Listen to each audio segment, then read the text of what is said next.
Hi, this is Kimberly Warder, business advisor and supply chain expert, and welcome back to my podcast, The Morning Mood. Good morning, my moodies. And we are here today to kick off another architect series, and we're going to be talking about Amazon Global, which is partially my story and partially Andrew's story. And I have Andrew Miner here with me. And Andrew and I worked together at Amazon. It was just Andrew and I for, I don't know, at least a year building Amazon Global. And so we did some amazing stuff, and we're excited to tell you the story. But before we get kicked off, Andrew, tell us a little bit about yourself. What have you been doing since we were at Amazon? What's going on? Yeah, well, that was 20 years ago, so Yeah, I a know. lot of Please don't do water the under math. that bridge. But basically, from Amazon, I kind of flirted back and forth with big companies and little companies. So I spent some time at some teeny tiny startups. I spent some time at Groupon and Microsoft and Looker, which is now owned by Google. And so, yeah, back and forth between very big and very small environments. Yeah. Um, I founded two companies since then. Unfortunately, neither of them worked out, but that's Oh, how it usually goes. Um, but these days, I actually kind of retired from engineering. I'm teaching algorithms and data structures for formation.dev, love which, if it. you're getting into the whole software engineering thing and you're struggling with interviews and whatnot, they're a fantastic place. By the Um, way, just can I plug you just a little bit here? Andrew is a phenomenal teacher. I knew very little about tech when I started at Amazon, and Andrew spent countless painful hours trying to educate me on like why what I wanted was stupid. But I don't think I ever called it stupid. no, you never actually studied. Uh, but but so Just excellent not teacher if you're looking practical. for someone to learn from. Yeah, and formation's a great place. Really thoughtful, considerate, well organized. Yeah, Everybody really genuinely cares, which is one of the reasons why I stay because excellent. it's a really wholesome place to spend time. But really, my main thing these days is I'm a photographer. So, I know this is shocking to me. Tell me more. um, as the software industry changed Mm, and we started moving from mostly writing our own code in-house to mostly buying a big package and then writing code around it, and then mostly moving to let's just download everything from GitHub. yeah. I became increasingly disconnected from the thing that I love doing, which is the creative part, making new things from scratch. And Hmm. I managed to find a niche, especially in startups, but even that kind of turned It peters into out. what felt like plumbing. And nothing Yeah, against plumbers. I love having a good plumber on call when I need one, but that's not a job I ever wanted to do. And yeah. I eventually just got sick of it. And in 2022, I just said, I've had enough. I'm done. You're done. I'm going to Yeah. move away from this. And so, Not necessarily with a plan. I just knew I needed something more creative in my life. yeah. And Um, so you and I have talked about this a little bit in the past, and it's something I've carried through since you and I worked together. And it was the definition of a builder versus a maintainer. yeah, And you and I are both big builders. yeah. Once we get past like it's running, Time we to move check on. out. We're like, all right, so what now? Yeah. We get our energy from that creation and building and Hmm. solving problems. Like that's what we love to Very do. much so. Yeah. Um, and I know that's what ultimately why you left Amazon, sadly, was because there wasn't much more to build at Yep. that point. No, Later we I had did build some two stuff. good Yeah. friends who had just gone to a startup, and they're like, Andrew, Yeah. come. Yeah, come build something. Yeah. So you are a builder. I just want to call that out. And I talk to lots of clients about this all the time. A lot of times companies hire the wrong people Hmm. because they hire a maintainer for a builder job, or they hire, even worse is getting a builder for a maintainer job because they'll just tear it up because they need Yeah. something to do. Yeah. Well, they'll be bored and they'll leave, is Yeah. usually what happens. That'll just create problem. All right. So you are a builder, and now you're doing photography. Right. So, yeah, in that transition period, I got myself a decently nice camera, started shooting. Some photographer friends of mine saw my work, said, "Hey, you're actually pretty good at this. You could do this professionally." And they Nice. didn't seriously intend for me to change my career, but I actually kind of took it that way. I'm like, let me see how this goes. Yeah. And little by little, headshots and family portraits led to birthday parties, led to backyard weddings led to more serious things, and eventually it all turned into these days I shoot weddings and events, so think like bat mitzvahs, quinceañeras, big events. Portraits, so senior pics, family pics, maternity photos, all those kind of things, and boudoir, which is kind of more racy sort of photos. Particularly working with the LGBT community, because those are folks that often don't have a voice or don't have a boudoir photographer that wants to work with them. Yeah. Great. And so this is really working out for you, and this is your main focus right now. It is. Great. Between that and the teaching, I'd say it's like 80-20 photography and 20% teaching. That's awesome. So if people, and you're based in Colorado, right? Mm-hmm. So if people want to get in touch with you or interested in your photography, how can they get in touch with you? You can go to my website. That's just authmo.co, and you'll find out everything you need to figure out like whether I do the thing you're looking for and how to get in touch with me. Awesome. Fabulous. Great. Thank you for sharing kind of your origin story. So you joined Amazon about 6 months before I did, right? Something like that. Yeah, I was Something like that. like early 2005, I think. Yeah. Okay. Yeah. So about that time, and you had been hired to help develop. At the time, it was a little engine called Timex, right? Yes, I think it was Yeah. DDP when I joined, and it quickly Oh, became Timex because that was a mouthful. And there's umpteen jillion three-letter acronyms at Amazon already. Like, I there need were. something that we can talk to people about that sounds good. Yeah, that you could actually, and it stood for transportation, import, and export. Yep. And so I joined about 6 months after you did. And so we're going to start with what was going on in the market and why was Amazon even entertaining this duty and tax calculation engine? Yeah. Well, if we rewind back to that time period, right? Mm-hmm. Amazon had been around for maybe about 10 years or so at that point, It was like, yeah, 9 or 10. Yeah. and they had done all the books and media and all the easy things, and they were starting to get into selling what they call hard lines. So Yep. physical, tangible products that are not media. So anything from bandsaw blades to shoes to jewelry to whatever, right? Yeah. So we think today of Amazon as the place you go to buy literally anything. But Back then. back then, there was many fewer offerings, and they were still figuring all that out. Yeah. And one of the roadblocks they kept running into is selling internationally. Yep. Because if you're selling from the US to the US, there's no trade barriers. The taxes are very predictable. Yeah. All of that kind of stuff is very easy. There's not any banned products. Like if you could bring it in the country, you can sell it in the country. It's not Pretty really much you could that sell it just about complicated. everywhere. Um, Mississippi and Georgia got some weird rules about some stuff. yeah, But other than alcohol that, is very sketchy. I mean, there are exceptions for sure. it's all I good. briefly was part of a startup that was looking at selling wine, and oh my God, it's complicated, Oh yeah. Oh yeah. Don't even. Yeah. even within the US. But anyway, Amazon was looking at this and saying, this is a huge roadblock because they only Mhm. had 4 sites Yeah. internationally At the time. at the time. It was, US, France, England, and Germany, period. Yeah. And if you did not live in one of those countries, you could not buy stuff from Amazon. Yeah. And Amazon had the vision of what they are today in their heads at that time. And they said, we've got Yes. to solve this problem. Everything, everywhere to everybody. That Yeah. was it. And Yeah. so the big hurdle there was if you move a product from the US to Sweden, Mhm. you have to obey the Swedish laws or they will kick you out. Mhm. So You won't that get your means products. Yeah.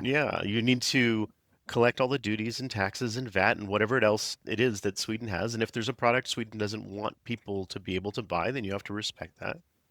And the real challenge is one, there's so many countries, they all have different rules and laws and everything works differently.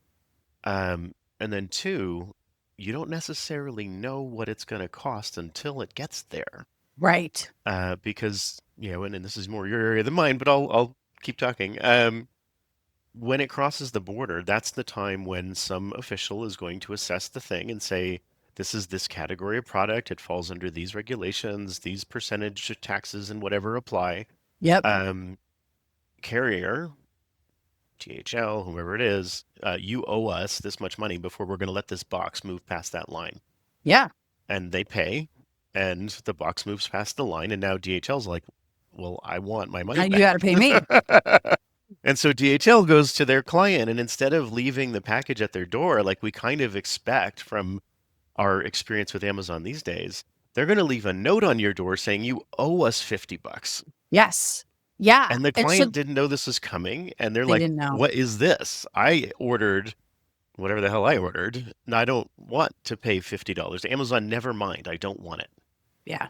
And now Yeah. here's Amazon having promised to send you a thing for a price that looked amazingly good, shipped it halfway around the world at great expense, paid all this duties and tax, and then you're like, "I don't want it." Yeah. And what does Amazon do at that point? Well, they get their lunch eaten. That's what they do. Yeah. So they had just said, "We're not sending any of this stuff internationally till we solve this problem." And Yeah. that's the problem that landed in your and my lap. In our lab. Yeah. They're like, we're not doing this anymore. Yeah. And so that's a lot. It's a good summary of what was going on in the market. There wasn't a solution available, that no one was doing duty and tax calculation at order checkout for international. Like, Mhm. it did not exist. And there's a lot of Amazon legal had the patent landmines for around. it. There's just a whole bunch of legal landmines around it Oh too. yeah, yeah. I'm gonna get to that. Oh yeah, that's my number two. So nobody was really doing the duty and tax nobody was doing duty and tax calculation. Amazon, I believe, has the actual patent on it. So this is before Border Free or Passport or any of those companies were doing it. And exactly what you said, people were going on, they were ordering on Amazon. Now, whether or not they knew that they're going to have to pay taxes or not and duties, it was questionable, right? Whether they thought they could get by with it. And then it would show up at their door. They would get, and sometimes it was even more than $50. It was $500, $1,000, depending on what they bought. Yep. Sometimes more than the value of the product. Actually, more than value of the product. Yeah, because at the time the carriers were tacking on broker fees and all this stuff. I mean, this was a kind of an unusual use case back then. We will get to later on, we had to do a lot of carrier negotiation. And so the customers were unhappy, which was the number one concern for Amazon, is that we have unhappy customers. Number two was we can't ship some stuff to these countries, and we don't want to get in trouble, right? So, you can't send Mein Kampf to Germany. Some countries don't allow knives over 6 inches. Like, every country has a pornography law. Nobody wants anybody else's pornography. Let me tell you that right now. So we just took that right off the table. We're just not going to ship pornography. Everybody wants it, but we're not going to ship it. I'll never forget when I first started at Amazon. There was that big. Were you around when that big box of pornography was around? Because we used to have to go through it to see if it was legal or not. No, I don't You think so. didn't get that job? No. Yeah, you're lucky. That was before we said, let's just not do it. That was educational. But anyway, so there was a legal compliance piece of, like, what can we send to this country? We don't want to do anything illegal and get Amazon in trouble. And then what you also talked about is that then the customer would say, well, I don't want it. So Amazon had a choice of, do we now ship this thing all the way back? But if we leave it in that country, now we technically have possible tax liability because we have inventory in that country. Yeah. And so usually these things had to be destroyed. Yeah, so things had to be destroyed, and we had to figure out how to do that. And I mean, all of this, this episode is about setting the table. All of this was brand new. Nobody was doing this. We were discovering it as we went. And this is 2005. Selling stuff online was more or less brand new. Yeah, it's true.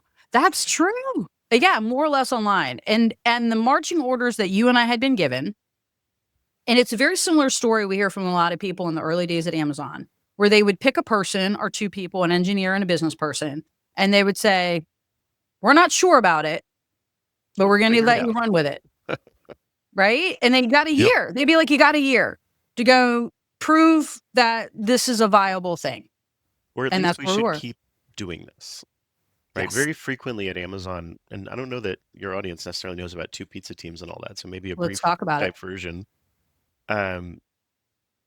Amazon had a very clear notion that teams should act like tiny little startups. Yes. And they continue to get funded based upon proving that they're working. Yes. And it's such a the first thing you did as a lead of one of these teams, and I was the lead of my little team. Yep. Was to put together a set of metrics that demonstrated that what you're doing is working. Yep. And the metrics had to get vetted by Jeff Bezos himself, along with his whole team, and they would tear you apart. I mean, whatever else you might say about Jeff Bezos, he's an astonishingly intelligent human. Astonishingly, I agree. no qualms about ripping anybody's anything to shreds if it is not I'm exactly correct. I'm just gonna say this about Jeff. Okay, I've been in many Jeff meetings. I have seen him. I have seen what people talk about, like his behavior, right? Him absolutely ripping somebody apart. But I have never seen him do it where I was so, it was embarrassing for the person to get their ass handed to them in the middle of a big meeting in front of every single leader from the company. But I never really saw him do it where it wasn't unjust. No, Or there no. wasn't a mistake made that was kind of And there was obvious never any or malice to it. He's no, there was very never matter of malice. fact, very Yeah. methodical, and it's just you want so very badly to come into this and have done a good job and to have your stuff together and to seem like an intelligent, competent human. And in front of any other audience, you might have pulled it off. He probably would have, to be totally honest with you. Yeah. But he's just so direct and so incisive, Precise. and Yeah. precise Yes. and has no tolerance for prevarication. No. Um, I people would jokingly say they'd prepare their briefs for Jeff, and then they'd rip out every third page so that it would slow him up enough so that everybody else had a chance to finish reading. Yeah. Because he'd have to like fill in all the details, and he would. Yeah, he would. Well, actually, you didn't want Jeff to fill in details because if he filled in the details, they weren't good.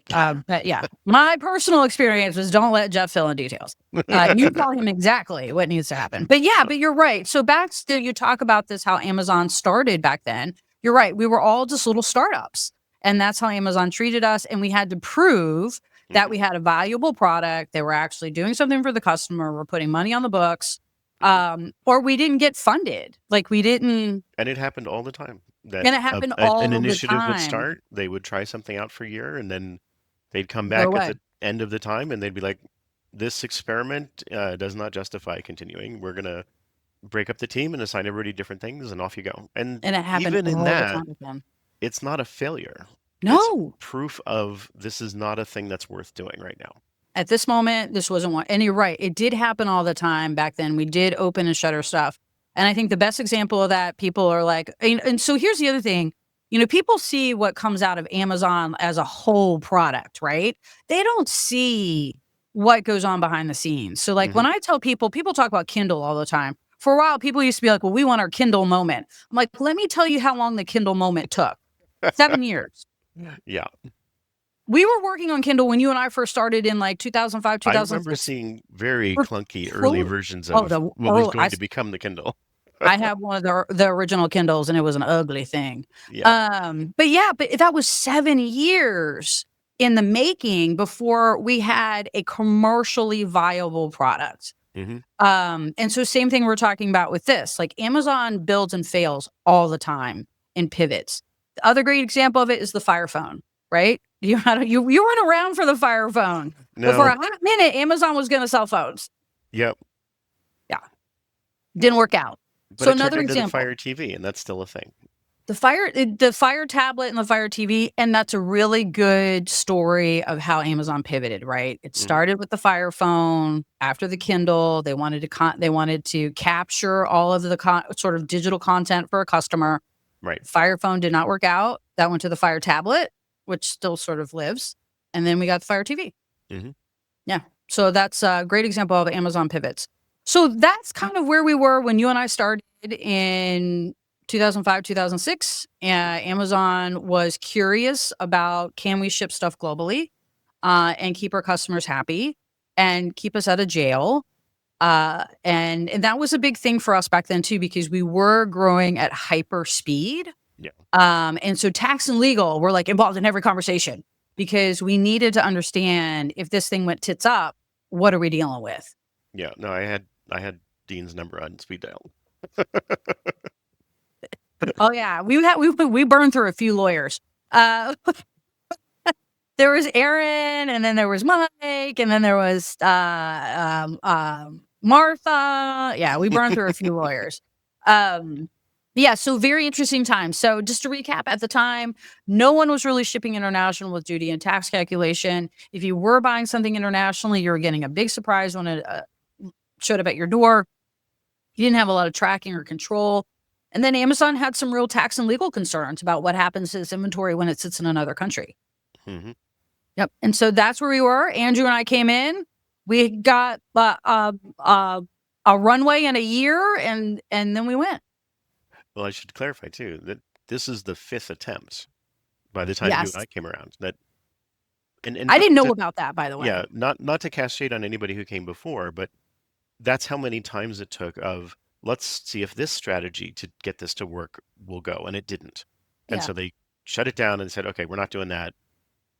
Another year goes by and they're like, okay, let's try this other completely different approach and we'll see if Yeah. that works. And Yeah. it's not like you and I walked into this with no history and no attempts before and no learnings. We got handed a pile of stuff that was like, here's what we think we want to do. We don't know any of the details, but here's like some broad strokes. Go off and see if you can't make this work. And then if I recall correctly, we lit that shit on fire and did what we wanted. More or less. Yeah. On the business side, that's what happened. Yeah, that was so yeah, we'll get into how we actually built this thing and what happened. But yeah, we did come into, from my perspective, we came into a project that already had the deck against it. And I don't think a lot of people believed it was going to work. Yeah. Yeah. It was a long shot. It was like, yeah, we had to do a lot of storytelling. All right. Yep. So that is Andrew and I for episode 1 on what happened with Amazon Global and how we built the first direct-to-consumer duty and tax calculation service. That still lives on with Amazon today. I did verify. Still lives on today, though it is not a, what are they calling it now? I keep it lights on project. So they're not really doing any innovation. I don't know how you would innovate any more than we already did, but you know. But yeah, so it does still live on today. So we're going to come back for episode 2, and Andrew is going to start talking to us about the tech challenges that he faced when he came in on this project. All right, we will talk to y'all soon. Thanks, Moody's.